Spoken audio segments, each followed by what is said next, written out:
Hi everyone, তোমাদের সঙ্গে আজকে ক্লে দিয়ে একটু সুন্দর রোজ করে দেখাবো। দেখতে পাচ্ছ হলুদ রোজ যেগুলো আছে ঠিক তেমনই। চলো তাহলে দেখি এবং তোমাদের সঙ্গে শেয়ার করা যাক।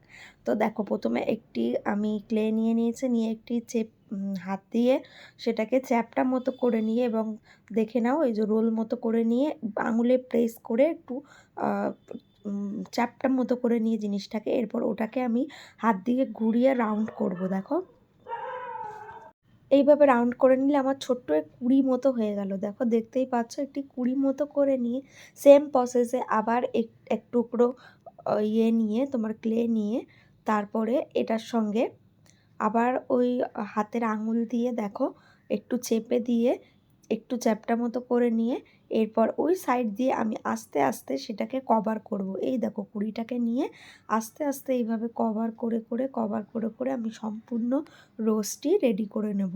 আবার সেম প্রসেস সেরকমভাবে আমি অনেকগুলো গোল করে নিয়েছি চ্যাপটা মতো করে। এরপর আস্তে আস্তে ওই এক সাইড দিয়ে এইভাবে দেখো, এক সাইড থেকে এইভাবে আমি গেঁথে নেব। নেওয়ার পরে সেম যেখানে শেষ হলো সেখান থেকে আবার আরেকটি ওরকম ক্লে নিয়ে জুড়ে দেব। তারপরে আবার একটি নিয়ে ওইভাবে আমি যেখানে শেষ হচ্ছে সেখান থেকে আবার শুরু করে আবার গোল রাউন্ড করে ঘুরিয়ে নেব। এরপরে দেখো, আমি 3-4টে এরকম তিন চারটে পাপড়ি মতো করে নিয়ে তারপরে এরকম একটি ক্লে টুলস দিয়ে এরকম করে ব্যাপারটাকে ছড়িয়ে নেব, যাতে মনে হয় যে এটি একটি গোলাপ, আর নিচ থেকে একটু চাপ দিলে গোলাপগুলো এমনিতেই খুলে যাবে। দেখো, এই যে আরও একটা করে নিলাম। এইভাবে প্যাটার্ন করে নিয়ে এই যে নিচ দিয়ে চাপ দিলে এটি একটি খোলা টাইপ হয়ে যাবে। এরপরে আরও একটি রোজ আমি রেডি করে নিলাম। এরপরে দেখো, এই যে এইভাবে ঠিক ছিদ্রে নিয়ে তারপরে এর সঙ্গে ওইভাবে ক্লে যুক্ত করে পাপড়িগুলোকে একটু খোলা করে নেব, তাহলে দেখতে আরও বেশি সুন্দর লাগে। দেখো, ওইভাবে আমার সম্পূর্ণ ফুলটি রেডি হয়ে গেছে।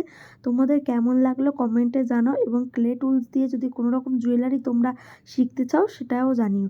দেখো, আমাদের সম্পূর্ণ দুটো ফুল রেডি। এইভাবে আমরা ক্লে দিয়ে রোজ প্যাটার্ন রেডি করে থাকি। তোমরা চাইলে আমাকে কমেন্টে জানিও, আমি নানান রকম জুয়েলারি করেও তোমাদের সঙ্গে শেয়ার করব। আর অবশ্যই জানিও যে তোমাদের এই সম্পূর্ণ ভিডিওটি কেমন লাগলো, কমেন্টের থ্রু আমাদের জানিও। আমরা সেটা, যদি কোনো কোয়ারিজ থাকে তোমাদের